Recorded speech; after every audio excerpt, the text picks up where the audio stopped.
What's up, guys? Shauna here, owner of Infinity Nutrition and Health Coaching. I want to take a moment to talk about stress and cortisol, and I wanted to do a follow-up post about it because I just recently posted about this particular topic, and I got a really great response. I know that this is a very common struggle for people managing this particular element of wellness, and it's tough, and sometimes eating healthy and moving your body doesn't cut it. Like, we have to look beyond just exercise and nutrition sometimes. At least I know I do.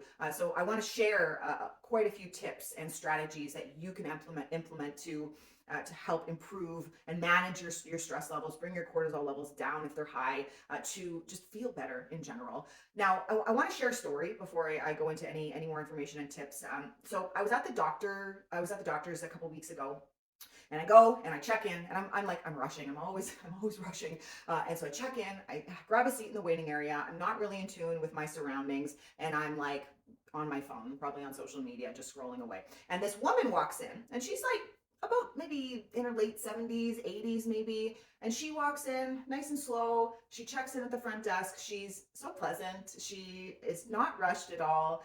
And she starts taking a look around the walls. And I hadn't seen the walls. I wasn't paying attention really to anything. And she starts making comments about the artwork on the wall. And she proceeds to go and stand in front of each piece of artwork on the wall and really take it in and appreciate it and really absorb it and notice it, right? She was so present in the moment. And she came up to me while I was sitting down. She was standing right in front. She's like, "Oh, don't mind me. I'm just looking at the art." And I thought to myself, gosh, like, that just resonated so much, because most of us operate, at that high level where we're constantly go, go, go, where we can't slow down to appreciate what's right in front of us. And this woman was doing that, and it resonated so deeply with me. I've literally thought about this woman every day since my appointment a few weeks, and I hope that she stays in my mind as a reminder that being present, being grateful, noticing beauty around us all the time, appreciating the little things in life, gosh, it's so important. So I wanted to share that story with you, and I also want to share some really great tips and strategies, and I wrote them all down here on my trusty whiteboard, so I want to take you through this now. So as far as stress and cortisol, so these are like measurable strategies, and there's a lot of things that I wrote down that I think are really great strategies, not limited to this, but I just want to run through this list with you here. So first one, clear limitations and boundaries with screen time. For me, like, I have a do not disturb setting on my phone.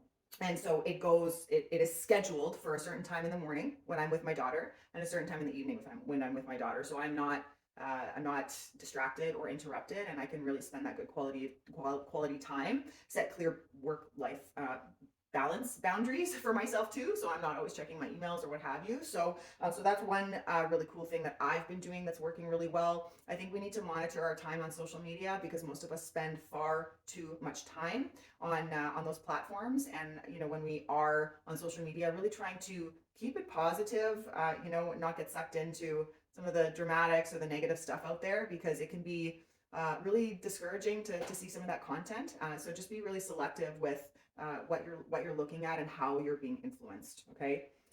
Daily gratitudes. So I have a gratitude journal, and I just write down usually like 2 or 3 things that I'm feeling really grateful for the day. I've been trying to start my morning off with that.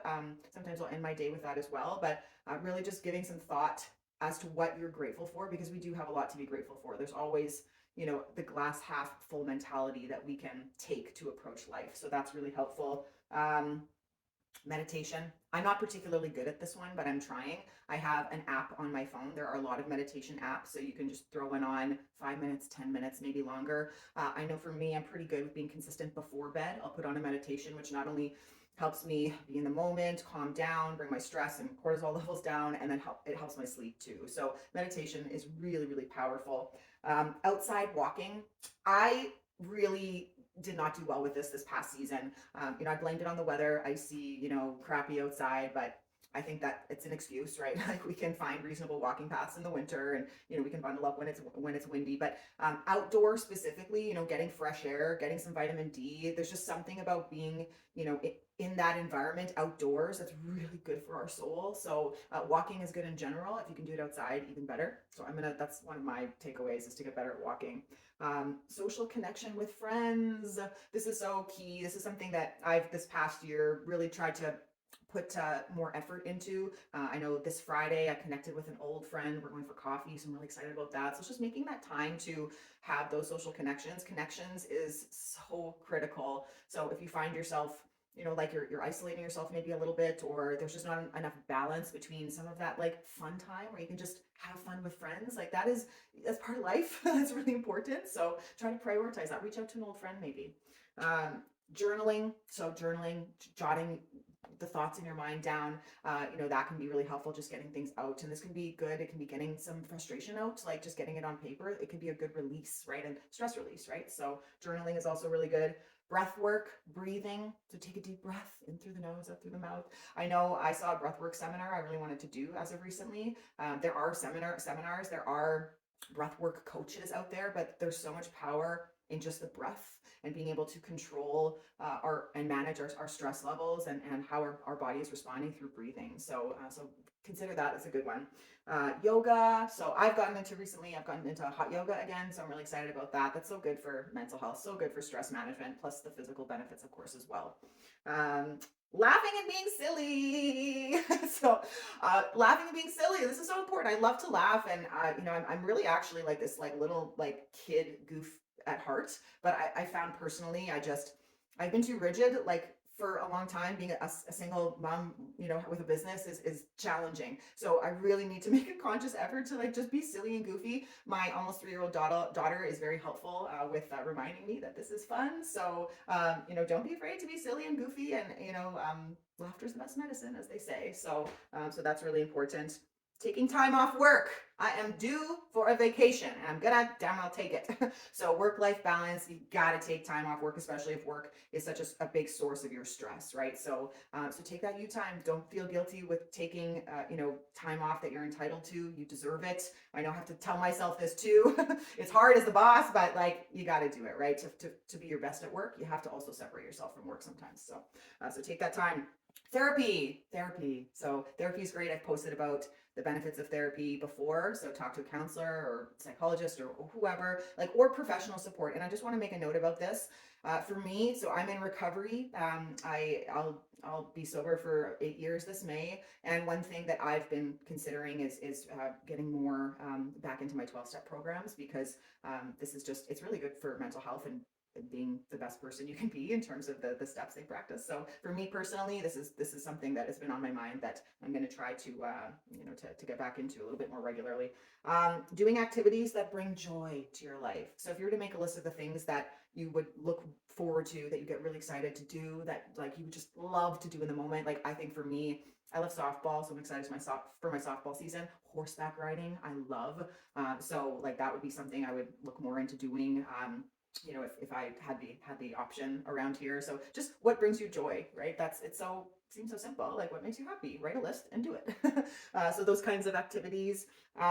Strong sleep habits. So sleep is so important. So limit your screen time before bed. Try to go to bed at the same time every night. Create a really good sleeping environment for yourself, so that it's not interrupted. You can really control those controllables, right? Put a white noise machine on, put a face mask on, do whatever you got to do to make sure like sleep is like that protected time, so you're getting that 7 to 9 hours every night, and you're feeling rested and rejuvenated, right? If you're not getting enough stress, or your sleep habits are interrupted, cortisol is going to be negatively affected. And honestly, sleep is the pillar of like the fundamental, most foundational pillar of wellness, because if you don't get a good sleep, you're tired, you're not thinking clearly, nothing else can really fall into place as well. So make sure you make that a priority. Last 2 points: appreciation for the little things. I think like my story I shared at the beginning of this video with the woman and the artwork. Just when you walk outside, look at the trees blowing in the wind. That smell of campfire in the air when it's nice out, and I can tell someone's like has a fire going on in the neighborhood. Like just little things, right? It's just like appreciate that stuff, because it matters. The little things matter. Lastly, Quality time with family. When I wrote this bullet point, I have my daughter in mind, obviously my whole family, but the quality time with with my daughter is so important, and really being present, having fun, right? So quality time with your loved ones, so important. So I hope these tips, there's a lot of them, I hope they help. I hope my message helps. I hope you understand that we need to prioritize stress management in our life, because far too many of us are chronically stressed, and we have the control to do a lot about it before you go and you start getting all these tests or these medications or supplements, right? Look at what you can do right now, right? And so of this list, decide what resonates with you, pick a couple of things on this list, set those measurable goals for yourself. Who, what, where, when, why. How am I going to really implement this to become consistent, to have that positive outcome on stress management, lowering cortisol, and feeling great? So I hope you enjoyed my video today. If you have more questions, send me a DM. Visit winnipeghealthcoaching.com for Infinity services. Stress management is certainly one piece of the puzzle that we focus on with our clients. So if you need some additional support, we would be happy to help you. Hope you have a wonderful day. See ya.